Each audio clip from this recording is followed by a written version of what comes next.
All right, guys, well, I'm back and I'm about ready to put my coveralls back on and my mask back on and do coat number 2 of the primer on this thing. Coat number 1 went okay, and I think the light places that I'm thin, I think that'll be much easier to cover up on the second application, so I'll spin through it. A few things that I will note. That very first batch that I mixed up, I screwed up big time, and I did not realize that the primer had separated. So that very first batch that I laid down is shiny, and I don't think it's cured properly, and I might wind up sanding it down, or maybe some acetone will take it right back off or something.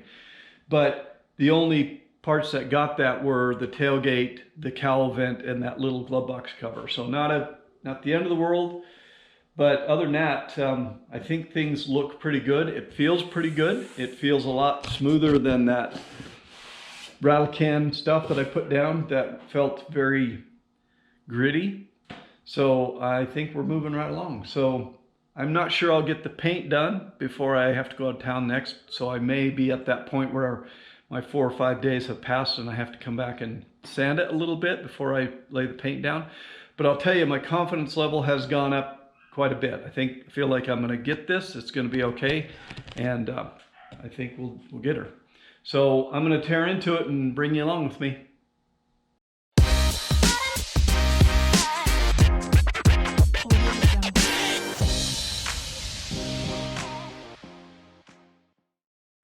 Well, it's important when you're working on a project like this to take a break once in a while and let your paint dry. So I'm taking a little break. I'm currently in Austin, Texas, and I'm going to go watch the Formula One race. So just taking a break. It's Friday, practice day, and we're here on the river.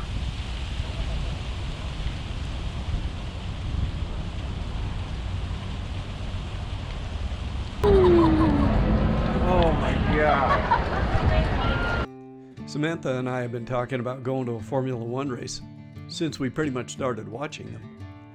So it was a big kick to see how excited she was, and I caught the contagious excitement as we made our way to turn 9 on the track here. So as the race got ready to roll on Sunday, they did a driver's parade in some old classic pickup trucks, so that was kind of cool. Each team got their own truck to go by. And then before you know it, the race was underway.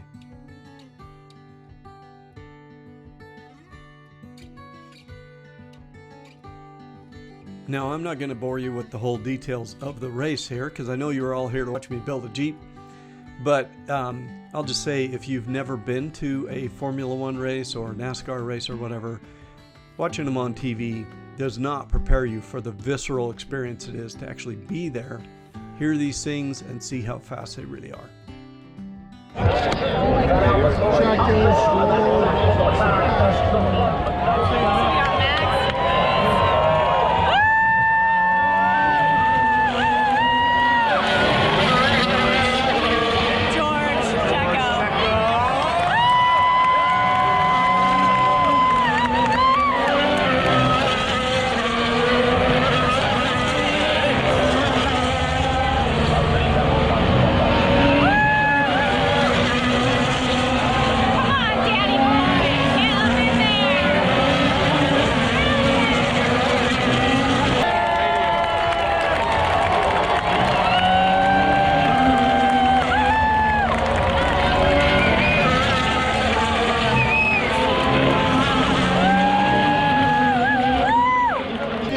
Americas, you ready?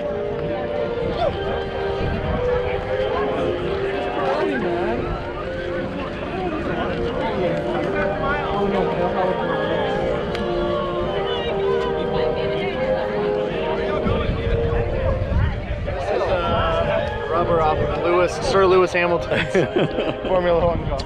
All right, well, again, I know you're here for the Jeep stuff, but I just thought it was interesting to watch 100,000 of my closest friends mill out of this place. They had us back and forth through cattle fences here for miles, it seemed like.